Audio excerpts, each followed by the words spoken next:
It began not with a public announcement, but with a quiet absence, one that insiders at Buckingham Palace couldn't ignore. A scheduled meeting vanished from the royal diary, and King Charles III was nowhere near it. But Prince Philip was alone. And what he did next would send shockwaves through the very foundation of royal trust. Before we go deeper into what this really means for the royal family, make sure to subscribe so you don't miss a single update. At first, it seemed like nothing more than a clerical oversight, the kind that happens quietly behind palace walls where schedules shift and priorities change without explanation. But this absence felt different. Those familiar with the inner workings of the royal household began to notice subtle inconsistencies, small details that didn't quite align. A gap in the official diary, a meeting room reserved but never publicly acknowledged, and most striking of all, the unmistakable realization that Prince Philip had stepped into that space without the knowledge or presence of the man who would ultimately inherit the consequences of whatever was discussed. It was not just unusual, it was deeply unsettling.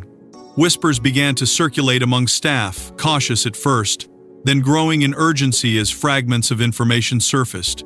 A previously unlisted appointment had taken place, one that involved a private solicitor known for handling highly sensitive royal matters.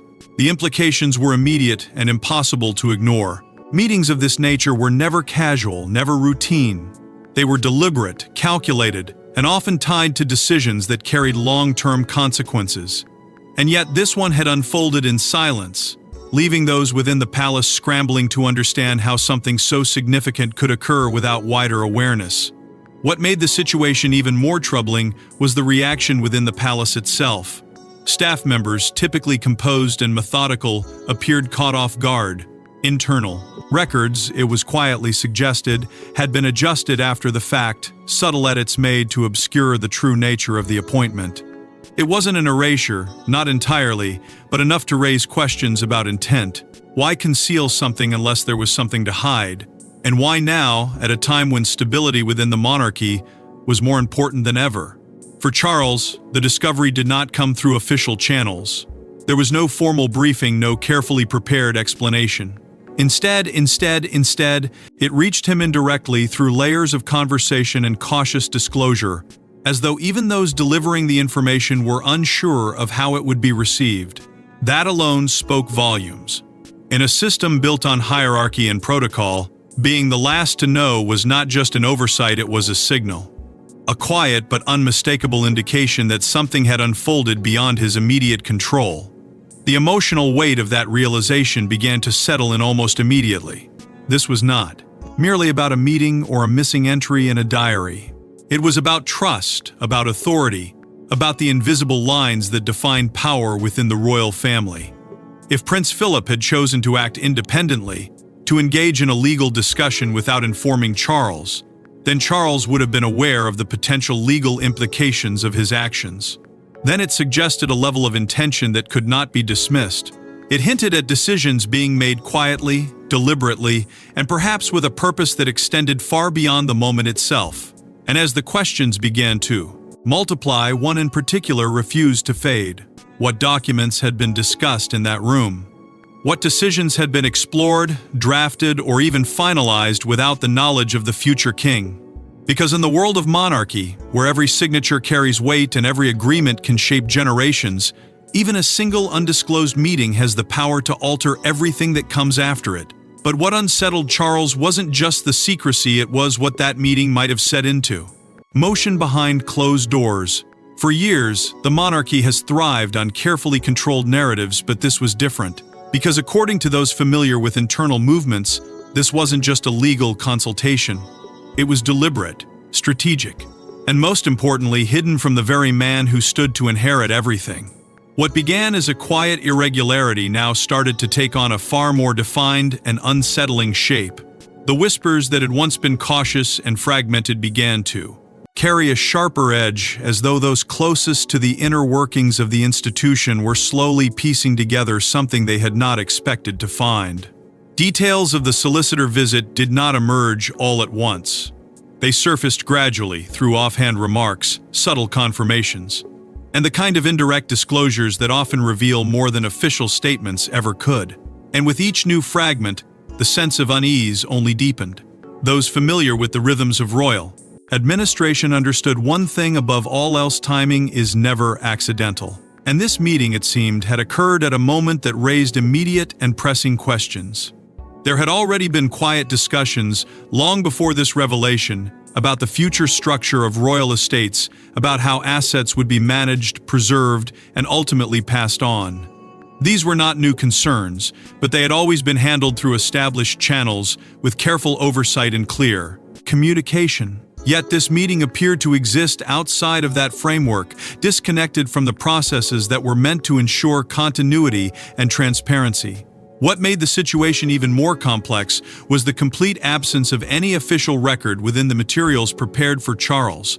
His briefing documents, known for their thoroughness and precision, contained no mention of such a consultation, not even a passing reference.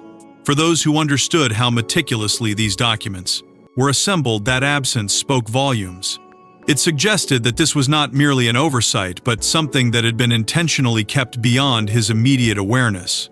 And that realization carried with it a quiet but undeniable weight. As the implications began to settle, attention inevitably turned to Philip himself. His role within the monarchy had always been defined by a deep sense of duty and a commitment to safeguarding its long-term stability. He was not a figure known for impulsive decisions or unnecessary secrecy, which made this situation all the more difficult to interpret. Why, at this stage in his life, would he choose to act independently? Why step outside the established structure, especially on a matter that appeared to carry such significant legal and personal consequences? The answer, at least in part, seemed to lie in the nature of the meeting itself. Legal discretion of this level is rarely invoked without reason.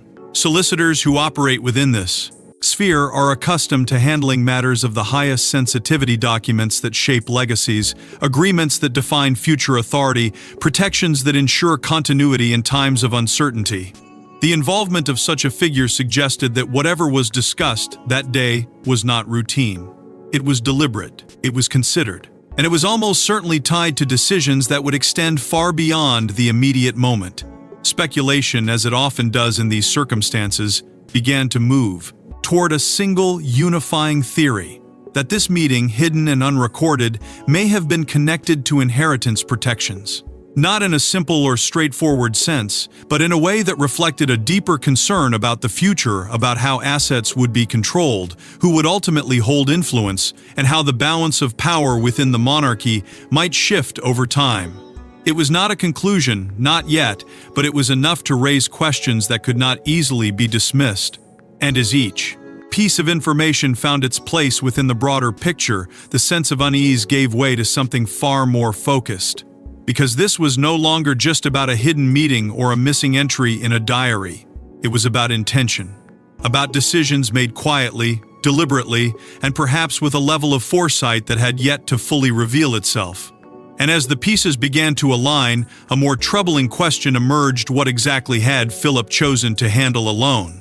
Because this wasn't just about a meeting, it was about legacy, the kind that defines generations, the kind that determines who holds power when silence falls. And if Prince Philip had acted independently, it meant one thing: decisions had been made that could reshape the royal balance forever. The realization did not arrive all at once. It unfolded slowly, like a truth that had been waiting beneath the surface, hidden within the traditions and structures that had governed the monarchy for decades. Because at its core, royal institution is not simply a family, it is a system, one built on carefully maintained frameworks of ownership, control, and succession. Every estate, every trust, every legal arrangement exists not just as property, but as a symbol of continuity, a thread that binds past, present, and future into a single unbroken narrative. And when those structures are altered, even slightly, the consequences ripple outward in ways that cannot always be predicted. Within this intricate system, assets are never just assets. Estates like Balmoral Castle and Sandringham Estate carry a weight that goes far beyond their physical presence. They represent history, authority, and the enduring presence of the crown itself. Their ownership is often carefully managed through private arrangements, separate from the formal holdings of the state, ensuring that control remains within the family while also preserving a sense of independence. These are not decisions made lightly, nor are they handled without extensive consultation. Which is why the idea that something within this structure might have been adjusted quietly and without broader awareness carried such profound implications. For Philip, the responsibility of safeguarding that continuity had always been central to his role. He was not merely a supporting figure, he was, in many ways, a stabilizing force, someone who understood the delicate balance between tradition and adaptation. His approach had always been measured, deliberate, guided by a belief that the monarchy must evolve without ever losing sight of its foundations. And yet, this situation suggested a departure from that established pattern. It hinted at a decision made in isolation, one that may have been driven by concerns that were not fully shared, or perhaps not fully understood by those around him. That possibility opened the door to a series of difficult questions. What had prompted such a move? Was it a response to changing circumstances, an attempt to anticipate challenges that had yet to fully emerge? Or was it something more personal, a decision shaped by trust, by doubt, by a desire to ensure that certain outcomes would be secured regardless of future uncertainties? The answers were not immediately clear, but the very existence of those questions marked a shift in perspective. This was no longer about a single meeting, it was about the intentions behind it and the potential consequences that could follow. Concerns began to center on the idea of unseen amendments, subtle adjustments made within existing arrangements that could alter the distribution of control in ways that were not immediately visible. In a system as complex as this, even minor changes can carry significant weight. A clause added here, a condition modified there, each decision has the potential to influence not just the present, but the future as well. And if those changes were made without the knowledge of Charles, it raised the possibility that the balance of authority had already begun to shift quietly and without formal acknowledgement. What made this realization particularly unsettling was the understanding that legacy, in this context, is not solely defined by the reigning monarch. It is shaped by those who come before, by the decisions they make and the structures they leave behind. In that sense, control extends beyond the present moment, reaching into the future in ways that are not always immediately apparent.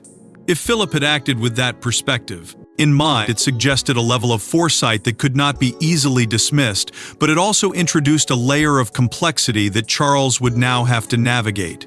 And as that understanding began to take hold, the implications became impossible to ignore. Because legacy is not just something that is inherited, it is something that must be upheld, defended, and at times, contested.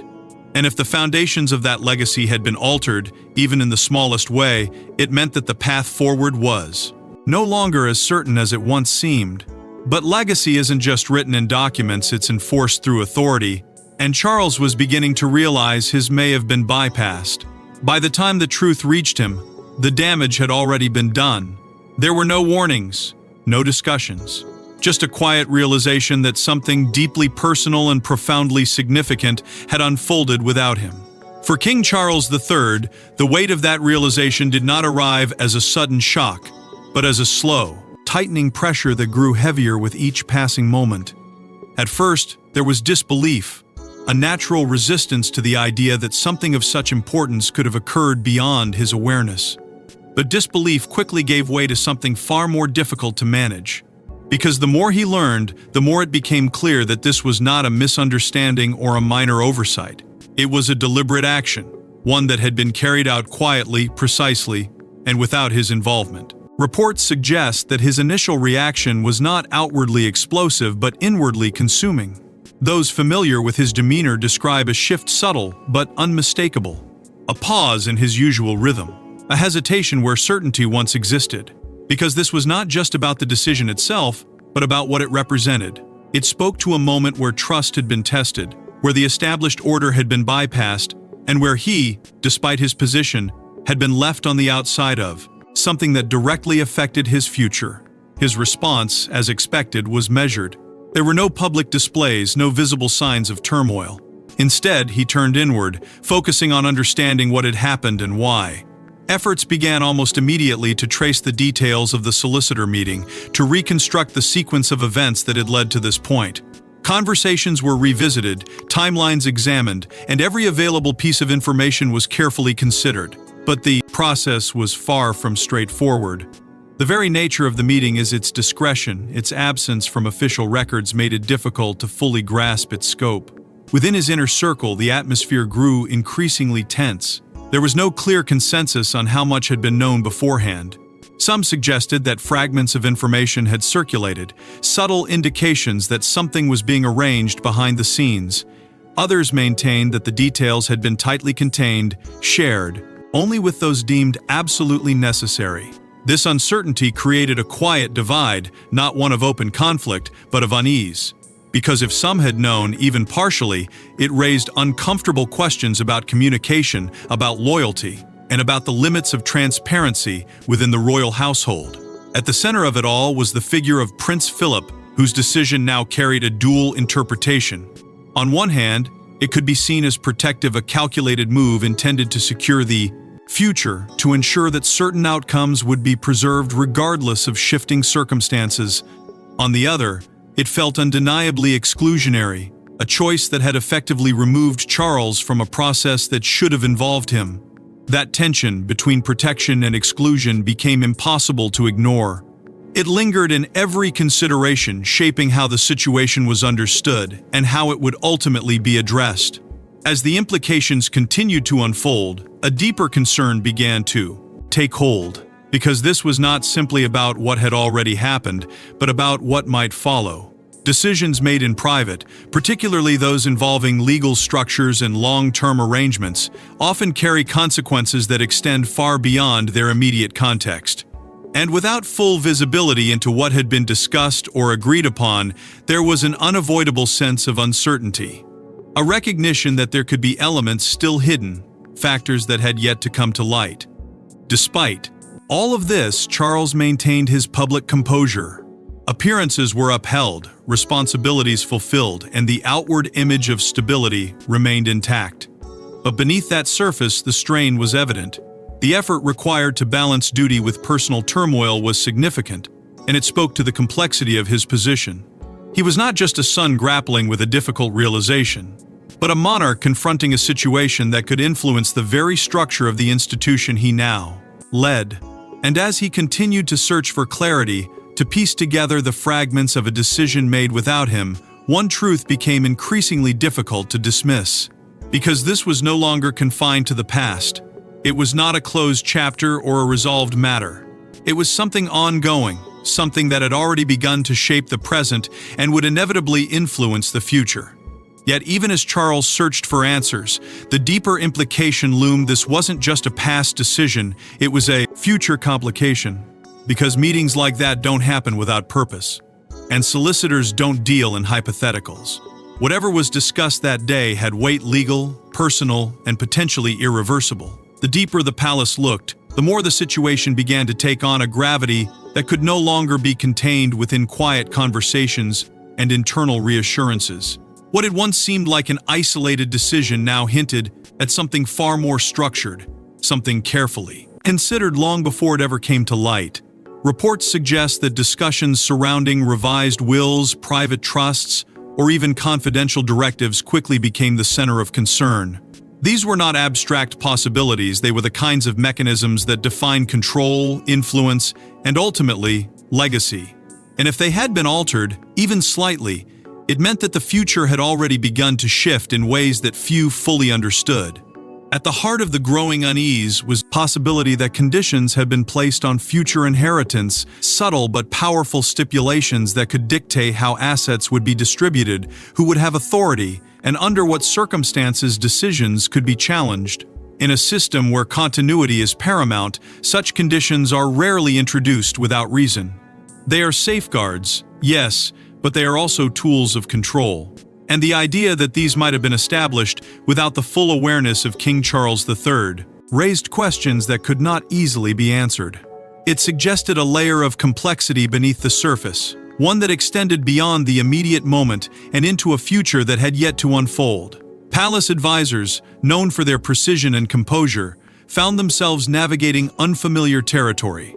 The usual clarity that accompanies royal legal structures was replaced by uncertainty, by the realization that there were elements at play that had not been fully disclosed. Efforts to understand The scope of the meeting intensified, with each inquiry revealing just enough to deepen the mystery rather than resolve it. Because the challenge was not simply to identify what had been discussed, but to understand the implications of decisions that may already have been set in motion. In quiet exchanges, the focus inevitably returned to Prince Philip himself.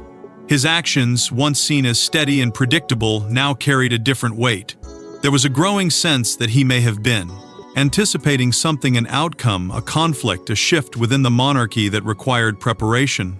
If that was the case, then this meeting was not reactive but proactive. A calculated step taken with the future in mind, one that may have been intended to protect certain aspects of the institution, even if it meant excluding others from the process. That possibility introduced a new layer of tension, because anticipation implies foresight, and foresight suggests that there were concerns not yet fully visible to those now dealing with the aftermath. It raised the question of whether this decision was driven by trust, by caution, or by a recognition that the balance within the monarchy was more fragile than it appeared. And if that fragility had been acknowledged at such a level, then the consequences of ignoring it or misunderstanding it could be significant. Yet for all the speculation, one element remained constant: uncertainty. The nature of such meetings ensures that not everything is revealed, not everything is documented in a way that can be easily accessed or interpreted. There are always layers, always details that remain just beyond reach. And in this case, that uncertainty became its own source of tension. Because what was known was already enough to cause concern, but what remained undisclosed carried the potential to alter the situation even further. As the days passed, the realization began to settle more firmly within the palace. This was not a matter that could be quietly resolved or easily explained. It had already begun to reshape perceptions, to influence decisions, to create a ripple effect that extended beyond the individuals directly involved. And despite efforts to manage the narrative, to contain the implications, the truth was becoming increasingly difficult to ignore. And as the palace tried to contain the implications, one truth became impossible to ignore: this revelation had already changed everything. Inside palace walls, silence doesn't mean calm, it means calculation. And in the wake of this discovery, every move became measured, every conversation guarded, every detail scrutinized. What followed was not panic in the traditional sense, but something far more controlled, far more deliberate. The kind of response that emerges when those at the center of power understand that the stakes are too high for visible disruption.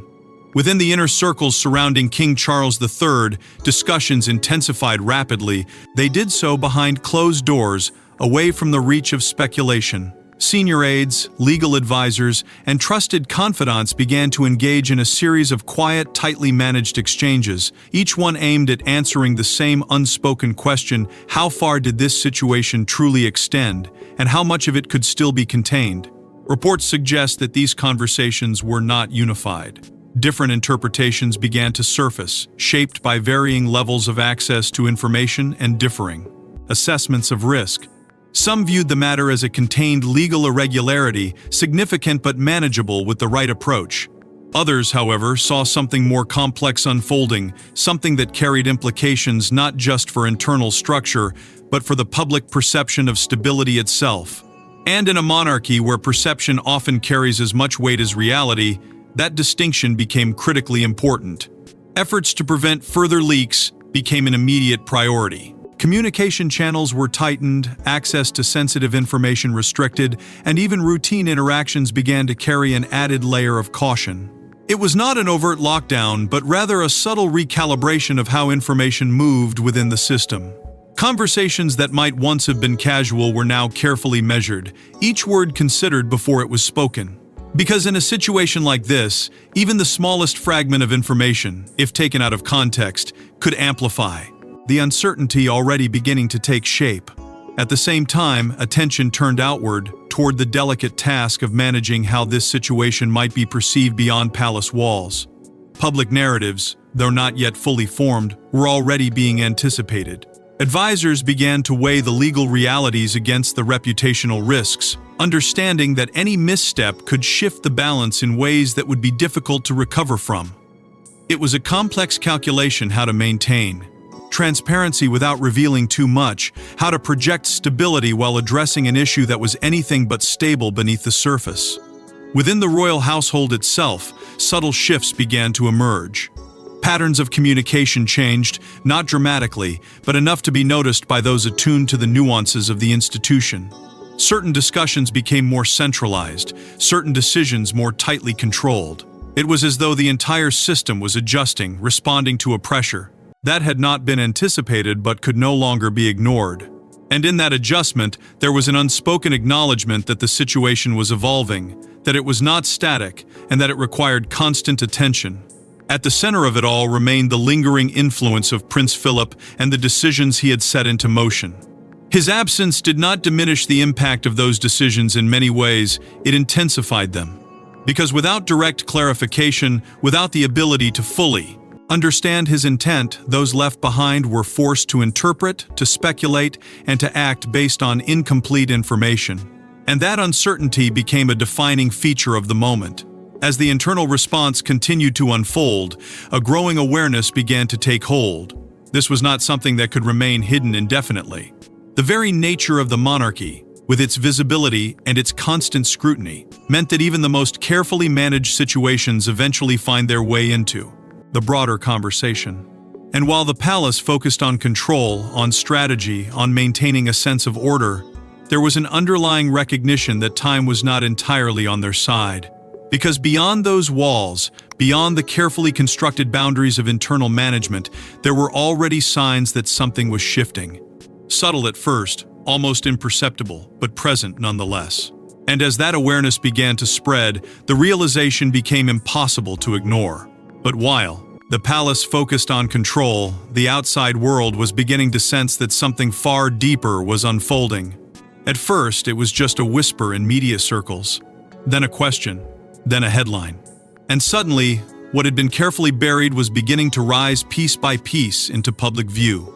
The shift was subtle at first, almost imperceptible to those outside the immediate orbit of royal coverage. A brief mention in a column, a cautious line in a broadcast. But to those who follow the monarchy closely, the pattern was unmistakable. Media insiders began to pick up on inconsistencies, small discrepancies in official reporting that hinted at something deeper beneath the surface. It wasn't what was being said, it was what wasn't. Gaps in timelines, carefully worded statements that avoided specifics, and a growing sense that the full story had yet to be told. Reports suggest that behind the scenes, journalists were beginning to connect fragments that had previously seemed unrelated. A missing diary entry here, an unacknowledged meeting there. Subtle leaks, not enough to confirm anything outright, but enough to suggest that undisclosed legal actions may have taken place. These were not explosive revelations, not yet, but they carried a quiet persistence, building gradually, drawing attention to a narrative that refused to remain contained. As these details began to circulate, public curiosity intensified. The figure of Prince Philip, already surrounded by a legacy of influence and authority, became the focal point of renewed interest. Questions emerged about his final decisions, about the choices he may have made in private, and about how those choices could still be shaping the present. It was not speculation for the sake of intrigue, it was a genuine attempt to understand the implications of actions that had only now begun to surface. Within the palace, the response grew increasingly complex. Maintaining a unified narrative became more challenging with each passing day. Official statements remained measured, carefully constructed to reassure without revealing too much. But the tension between what was known internally and what was being perceived externally began to widen. Advisors found themselves navigating a delicate balance, attempting to preserve stability while addressing a situation that was steadily gaining attention beyond their control. Analysts, observing from a distance, began to weigh in with their own interpretations. Some questioned what this meant for the long-term trajectory of King Charles III's reign, suggesting that moments like this, even when handled discreetly, can leave lasting impressions. Others focused on the structural implications, considering how undisclosed legal decisions might influence the distribution of authority within the monarchy. These discussions, though speculative, added another layer to the unfolding narrative, amplifying its significance in the public sphere. As the conversation expanded, so too did the perception of internal misalignment. It was not framed as conflict, not explicitly, but as a subtle divergence, a sense that not all parts of the institution were moving in perfect unison. That perception, whether accurate or not, carried its own weight. Because in a system built on cohesion and continuity, even the suggestion of misalignment can alter how the institution is understood and how its actions are interpreted. The momentum, once it began, proved difficult to slow. Each new detail, each additional question, added to a growing narrative that extended beyond the initial revelation. What had started as a contained issue within palace walls was now part of a broader conversation, one that reached audiences far beyond those directly involved. And with that expansion came a shift in control. The story was no longer confined to internal management, it had taken on a life of its own. For Charles, this development brought a new level of urgency. The past was no longer something that could be quietly examined and addressed in private. It had become part of the present, influencing perceptions, shaping discussions, and raising questions that demanded attention. And as the narrative continued to evolve, one reality became increasingly clear. And as the narrative slipped beyond palace control, Charles faced a reality he could no longer avoid. The past had rewritten his present. In the end, it wasn't just about what Philip did, it was about what it revealed. Because in a family where legacy is everything, even silence can speak louder than any declaration. What lingered long after the discovery was not a single decision, but the shadow it cast over everything that followed. For King Charles III, the impact was not immediate or explosive, it was gradual, internal, and deeply personal. Authority, once assumed to be absolute within its defined boundaries, now carried an undercurrent of uncertainty. Not because it had been openly challenged, but because it had been quietly bypassed. And that distinction mattered. It reshaped the way decisions were perceived, the way trust was measured, and the way the future was approached. There was no clear answer to the question that continued to echo beneath the surface: why had Prince Philip chosen secrecy? The absence of explanation became its own form of presence, a constant reminder that not all intentions are revealed, even within the closest of circles. Some saw it as an act of protection, a final effort to secure stability in uncertain times. Others viewed it as a calculated move, one that placed control above transparency. But without confirmation, without clarity, these interpretations remained suspended, unresolved, each carrying its own weight. This uncertainty forced a broader reflection on the nature of legacy itself. Within the monarchy, legacy is not simply inherited, it is constructed, shaped by decisions that often extend beyond a single lifetime.